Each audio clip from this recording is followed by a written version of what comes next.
In this video, I'm going to be building the cheapest fish tank that I can, to see if it's possible to end up with a decent looking tank. The rules are simple. I have to buy the cheapest option in the store for each item that I need. There will be one exception. I'm not buying a fish bowl. I'd like my fish to live past this experiment, so I'll be buying an actual tank. Now I have to decide which is cheaper, saltwater or freshwater, and the obvious winner is freshwater, since I can just get the water I need from my house, instead of buying it or mixing salt myself. Now that it's decided, the first place I'm going to go is Petco. But when I got to the tank section, all they had were fish tank kits. And I didn't want to just buy one of these. Plus, they are more expensive than what I'm looking for. I couldn't find any other tanks in the store besides rimless tanks, and those were too expensive, so I decided to just go check out the betta fish and the plants they had instead. I saw this betta fish tank set up in the store, but I don't think what I'm building will look as good as this. After finding nothing at Petco, I went to PetSmart, hoping I'd find more than just fish tank kits here. When I got to the tank aisle, it was full of more kits just like the last store. But on the top shelf, I found the cheapest tank in the store, right next to the fish bowls. So I got the 2.5 gallon tank. Next I went to find the heaters. I grabbed the cheapest one and moved on to the filters. I found a hang on the back filter for $13. Next, I needed to get some gravel for the bottom of the tank. The cheapest they had was $8, so I grabbed one bag. Then I went to see what kind of light I was going to be able to get for this tank.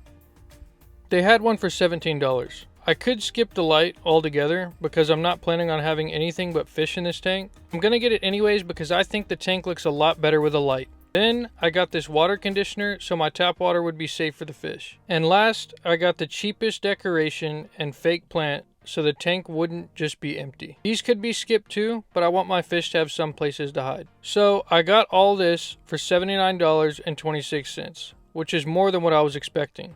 But without the light and the decorations, it would have been $55, which is a little bit better. Now it's time to get the tank set up.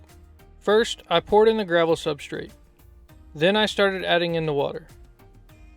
Once I finished, I added in the water conditioner to make the water safe for fish. Then I installed the heater. Next I added in the plant and the rock decorations. Then I got the filter set up and added it on the back.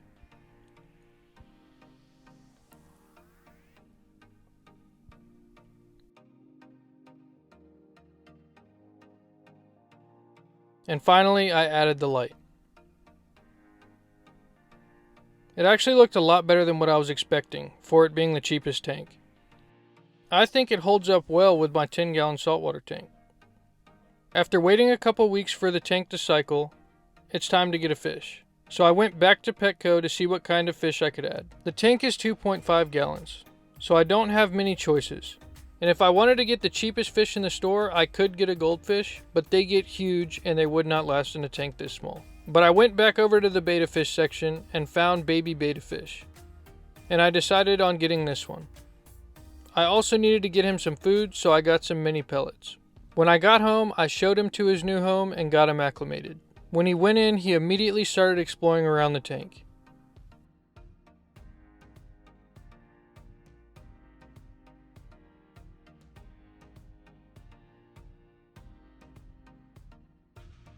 After about an hour, I came back and saw that he just decided to stay in this corner of the tank. It may take some time for him to move around the rest of the tank. I did have to go back to Petco to buy some different food for him because even the mini pellets were too big for him to eat. So I got some bloodworms and flakes instead. This time when I fed him the flakes, he was actually able to eat them.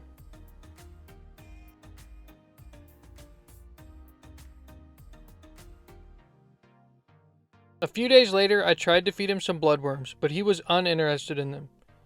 He kept swimming up to them but wouldn't eat. So I added in some flakes and he instantly went after those.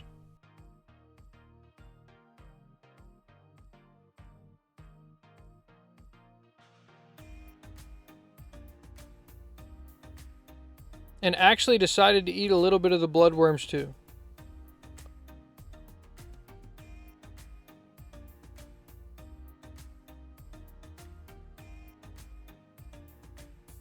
Overall, I think the tank looks great for the cheapest I could get.